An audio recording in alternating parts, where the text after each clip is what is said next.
Hello everyone, আসসালামু আলাইকুম। কেমন আছেন সবাই? আশা করছি সবাই অনেক বেশি ভালো আছেন। ঈদের রেশ কিন্তু এখনও কাটেনি, তাই সবাইকে জানাচ্ছি ঈদ মোবারক। ঈদের পরদিন আমি চলে এসেছিলাম আমার পুরো পরিবার নিয়ে বাবার বাড়িতে। ঈদের দিন তো আসার অনেক ইচ্ছে থাকে সব মেয়েদেরই, বাট যেহেতু কোরবানি ঈদ অনেক বেশি কাজ থাকে, শ্বশুরবাড়িতে যেতে হয়, কোরবানির সব কিছু গোছাগুছি করতে হয়, ঈদের দিনটা আসা হয় না। কোনো মেয়েই আসলে পারে না ঈদের দিনটা তার বাবার বাড়ি কাটাতে। তাই ঈদের পরের দিন সময় করে কিন্তু আমরা বাবার বাড়িতে চলে এসেছিলাম। এই ভিডিওটা যখন করছি তখন কিন্তু আমি অলরেডি 3-4 দিন থেকেছি, আর আজকে আমার চলে যাওয়ার দিন, আর আজকে আমি ঢাকায় চলে আসব।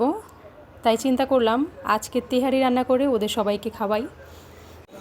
আজকে আমি এখানে প্রায় 3 থেকে 4 কেজি মাংস নিয়েছিলাম, এটা কোরবানির মাংস, আর নিয়েছিলাম 1.5 কেজির মতো চাল।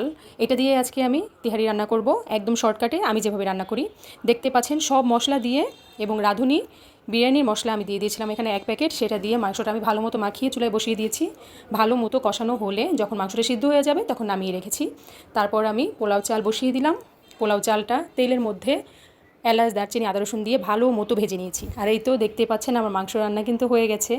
এখানে আমি বসে বসে আমার মার সাথে গল্প করছিলাম, আর হাঁড়ি থেকে উঠিয়ে উঠিয়ে আমি মাংস খাচ্ছিলাম। এটা হয়তো আপনাদের অনেকেরই পছন্দ হবে না, বাট এটা আমার অনেক পছন্দ। আর যেহেতু আমি আমার বাবার বাড়ি ছিলাম, এখানে কেউ রাগ করারও কিছু ছিল না, কেউ কিছু বলারও ছিল না।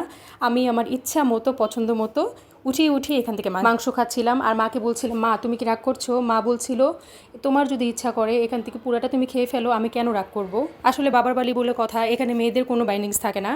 দেখতে দেখতে কিন্তু আমার ভাজাটা একদম হয়ে গিয়েছিল। চালটা আমি ভালো মতো ভেজে নিয়েছিলাম। তারপর মাংস মিক্স করে দিয়েছি। তারপরে দিয়ে দিয়েছিলাম গরম পানি। গরম পানি দিয়ে আমি অনেকগুলো কাঁচামরিচ দিয়ে দিয়েছিলাম, গুঁড়া দুধ দিয়ে দিয়েছিলাম, সামান্য একটু চিনি দিয়েছিলাম। তারপরে এই তো পানিটা হালকা শুকিয়ে আসলে আমি এটাকে দমে বসিয়ে দিব। তেহারিটা খেতে মাশাআল্লাহ অনেক বেশি মজা হয়েছিল। মা আমাকে কিন্তু বক্সে করে দিয়েও দিয়েছিল খাবার, কারণ আমরা বাসায় চলে এসেছিলাম রাত্রে, আমার যেন রান্না করতে না হয় তার জন্য মা বক্স ভরে আমার জন্য বিরিয়ানি দিয়ে দিয়েছিল। আসলে বাবা মায়ের ভালোবাসা এমনই হয়। আর ছিলাম 3-4 দিন, অনেক ভালো কেটেছে, কিন্তু মনে হচ্ছিল আরও কিছুটা সময় থাকি। আসলে সব মেয়েদেরই এটা মনে হয় বাবার বাড়ি গেলে গেলে আর আসতে ইচ্ছা করে না, তবুও চলে আসতে হয় সময় হয়ে গেলে, কারণ নিজের একটা সংসার আছে, বাচ্চা কাচ্চা আছে, ওদের লেখাপড়া আছে, সব কিছু মিলিয়ে চলে আসতে হয়, থাকা যায় না। আজকে তাহলে এই পর্যন্তই। সবাই অনেক বেশি ভালো থাকবেন, আর ভিডিওটি ভালো লাগলে অবশ্যই লাইক কমেন্ট শেয়ার করবেন। আল্লাহ হাফেজ।